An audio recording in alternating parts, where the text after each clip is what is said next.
오늘 영상 하나로 5가지를 손에 쥐게 해드리겠습니다. 초보가 가장 막히는 시작법부터 화제의 단타 루틴, 수수료 절감, AI 단타, 그리고 입금 없이 $100로 연습하는 방법까지 한 번에 정리합니다. 첫 번째는 코인 거래가 처음인 분도 그대로 따라만 하면 포지션을 잡을 수 있게 클릭 순서와 흐름을 아주 쉽게 풀어드립니다. 차트가 무서웠던 분도 이렇게 하는 거구나 하고 바로 손이 움직이게 만들겠습니다. 두 번째는 네이버 코인 커뮤니티를 뒤집어 놨던 이야기. 300만 원으로 1억 8천만 원까지 불렸다고 알려진 중학생 단타 방식입니다. 핵심은 운이 아니라 짧은 파동을 규칙으로 잘라먹는 구조에 있습니다.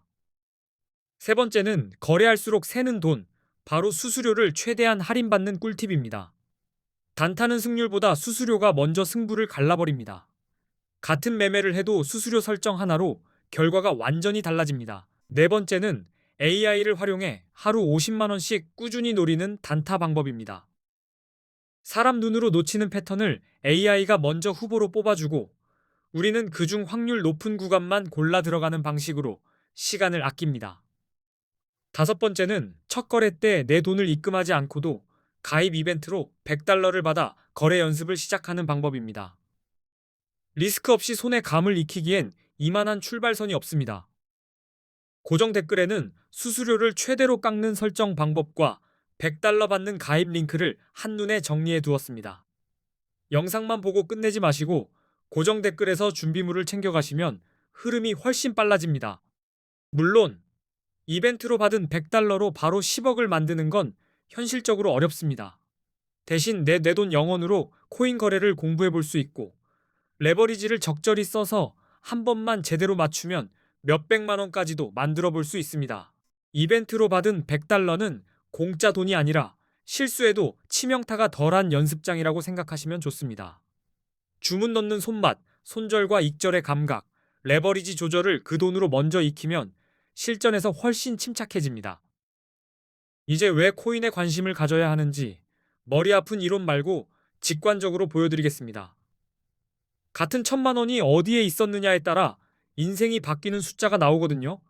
10년 전인 2016년에 금, 주식, 코인, 부동산에 각각 1,000만 원을 넣어뒀다고 상상해 보겠습니다. 지금 2026년 기준으로 그 돈이 얼마가 되었을지 숫자만 보면 바로 감이 옵니다. 먼저 코스피 지수는 10년 전 대비 약 2.66배 움직였습니다. 2016년에 1,000만 원을 지수 추종형 주식에 넣었다면 대략 2,660만 원 정도로 커졌다고 볼 수 있습니다. 금은 더 묵직합니다. 2016년에 1,000만 원으로 금을 사뒀다면 약 233.5g을 들고 있었을 텐데 2026년 기준 가치로는 약 5,160만 원 정도가 됩니다. 서울 기준으로 2016년에 1,000만 원어치 아파트 가치에 올라탔다고 치면 2026년에는 약 2,400만 원 정도로 평가해 볼 수 있습니다. 나쁘진 않지만 숫자가 확 튀지는 않습니다. 그런데 2016년에 1,000만 원어치 비트코인을 샀다면 이야기가 달라집니다. 2026년 기준으로는 약 26억 원 이상이 되는 말 그대로 다른 세계의 수익률이 찍힙니다. 이 정도만 봐도 답이 선명합니다. 바보가 아니라면 자산 포트폴리오에 코인을 빼놓긴 어렵습니다. 무조건 올인하라는 말이 아니라 흐름을 모르면 기회를 통째로 놓친다는 뜻입니다. 더 매력적인 건 구조입니다. 코인은 오를 때만 돈 버는 게임이 아닙니다. 오를 것 같으면 롱으로 상승에 베팅해 수익을 노리고 내릴 것 같으면 숏으로 하락에 베팅해 수익을 만들 수도 있습니다. 게다가 많은 분들이 코인을 투자처로 보는 이유 중 하나가 세금 부담입니다. 특히 해외 거래소 쪽은 거래 단계에서 세금이 붙지 않는 것처럼 느껴져 유리하다고 말하는 분들이 많고 국내 거래소는 수익 과세 이슈가 따라옵니다. 그리고 코인 거래소의 꽃이 레버리지입니다. 국내 거래소엔 막혀 있는 경우가 많지만 해외 거래소는 레버리지를 100배까지도 쓸 수 있습니다. 50만 원으로도 5천만 원 규모를 굴리는 느낌이 나니 판이 달라집니다. 솔직히 30억 넘는 투자금이 있으면 레버리지 없이도 충분히 승부가 납니다. 하지만 대부분은 작은 시드로 시작하죠. 작은 돈으로 큰 파도를 타려면 레버리지 기능이 사실상 필수처럼 느껴질 때가 많습니다. 그래서 코인 거래의 첫걸음이자 가장 중요한 출발은 거래소 선택입니다. 차트를 아무리 잘 봐도 바닥에서 수수료가 세고 기능이 막혀 있으면 결국 이기기 어렵습니다. 플랫폼이 실력을 잡아먹습니다. 거래소를 고를 때는 단순히 이름값만 보지 마시고 유동성과 체결 속도, 그리고 수수료 구조를 같이 보셔야 합니다. 단타는 1초 차이로 가격이 미끄러지기도 하니 체결이 빠른 곳이 결국 마음 편한 곳이 됩니다. 요즘은 한국 투자자들이 국내 거래소를 떠나 해외 거래소로 몰리는 흐름이 뚜렷합니다. 주변에서 바이낸스니 바이비트니 얘기가 자주 들린다면 이미 시장의 발걸음이 어디로 가는지 감이 오실 겁니다. 첫 번째 이유는 역시 레버리지입니다. 국내는 레버리지를 막아둔 반면 해외는 100배까지 가능하니 체감이 완전히 다릅니다. 50만 원으로도 수천만 원급 포지션을 잡을 수 있어서 다들 해외로 눈을 돌립니다. 두 번째 이유는 수수료입니다. 국내보다 해외 거래소가 전반적으로 수수료가 저렴한 편이라 같은 단타라도 남는 돈이 달라집니다. 단타는 작은 승부를 여러 번 하니 수수료 차이가 곧 실력 차이로 바뀝니다. 세 번째 이유는 세금입니다.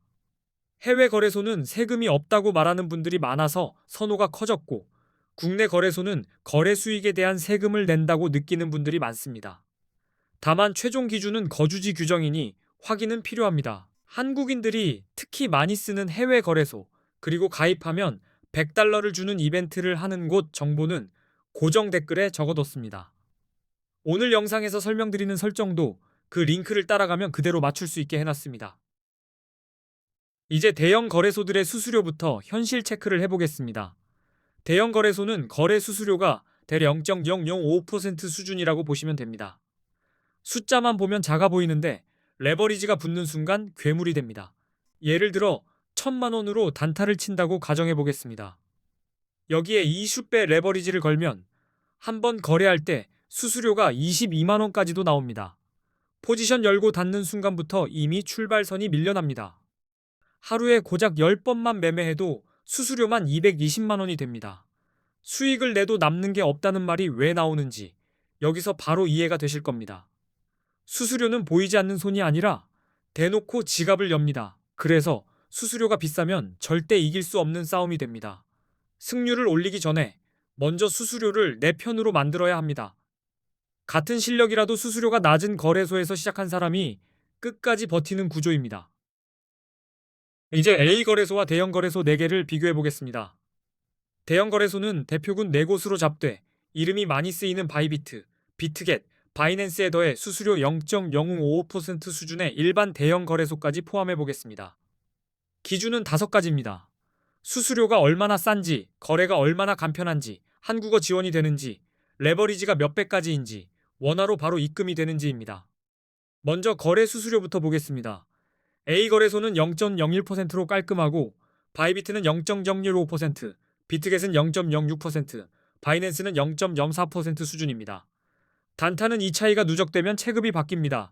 한국어 지원을 보면 더 극명합니다. A 거래소는 24시간 한국어 상담이 가능하다고 안내되어 있고 바이비트는 어렵고 비트겟도 어렵고 바이낸스도 같은 상황입니다. 막히는 순간 도움을 받느냐 못 받느냐가 멘탈을 가릅니다. 레버리지도 비교해 보겠습니다. A 거래소는 200배, 바이비트는 100배, 비트겟은 125배, 바이낸스는 125배로 안내됩니다. 같은 파동을 먹어도 레버리지 한 칸 차이가 수익 그래프를 다른 그림으로 바꿉니다. 원화 입출금은 더 실전적입니다. A 거래소는 한국 돈으로 바로 입출금이 가능하다고 되어 있고 바이비트는 불가능, 비트겟도 불가능, 바이낸스도 불가능하다고 알려져 있습니다. 입금 과정이 번거로우면 시작 자체가 늦어집니다. 그리고 A 거래소가 정확히 어디인지 많은 분들이 궁금해하실 텐데 고정 댓글에 정보를 적어두었습니다. 화면이 얼마나 단순한지, 주문 넣는 과정이 얼마나 빠른지도 직접 들어가서 확인하시면 바로 체감될 겁니다. 이제부터는 언제 롱을 잡고 언제 숏을 잡아야 하는지로 넘어가겠습니다. 비트코인 같은 암호화폐는 변동성이 커서 아무 때나 들어가면 바로 흔들립니다. 진입 타이밍이 수익의 절반입니다. 먼저 개념부터 가볍게 정리하겠습니다. 롱 포지션은 가격이 오를 거라 보고 매수 쪽으로 베팅하는 것이고 숏 포지션은 가격이 떨어질 거라 보고 하락 쪽으로 베팅하는 것입니다. 방향만 맞추면 상승장과 하락장 둘 다 기회가 됩니다. 롱은 상승을 예상할 때 들어갑니다. 차트에서 강한 상승 추세가 보이고 고점이 계속 높아지는 흐름이 반복된다면 롱이 유리해질 수 있습니다. 시장이 위로 계단을 쌓는 중이라면 그 계단에 함께 올라타는 그림입니다. 기술적 분석으로는 50일 이동평균선이 150일 이동평균선을 위로 돌파하는 구간을 골든 크로스라고 부릅니다. 보통 강한 상승 신호로 해석되니 이런 장면이 나오면 롱 쪽으로 시선이 쏠리기 쉽습니다. 거래량도 함께 보셔야 합니다. 가격이 올라가는데 거래량까지 같이 늘면 시장 신뢰가 붙었다는 신호로 볼 수 있습니다. 힘이 실린 상승은 멀리 가는 경우가 많아서 이런 구간은 롱 진입 후보가 됩니다. 뉴스는 트리거가 됩니다.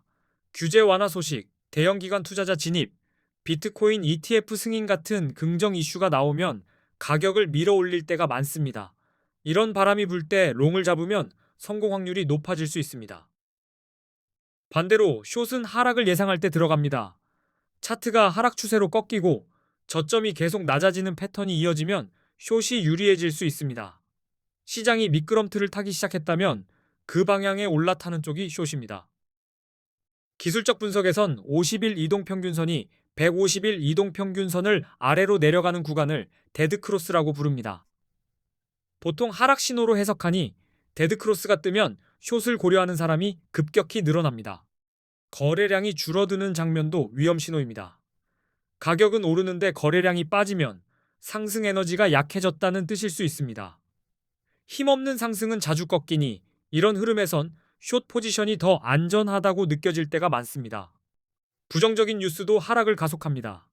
규제 강화, 해킹 사고, 주요 국가의 암호화폐 규제 정책 강화 같은 이슈가 나오면 시장 심리가 얼어붙습니다.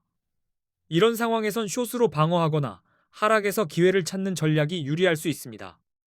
그래서 비트코인 시장에선 기술적 분석이 정말 중요합니다. 대표 신호로 RSI, 맥디, 볼린저 밴드 같은 보조 지표가 있고 이 지표들이 시장의 과열과 공포 그리고 변동성의 폭을 눈에 보이게 만들어줍니다. RSI는 과매수와 과매도를 판단하는 데 자주 씁니다.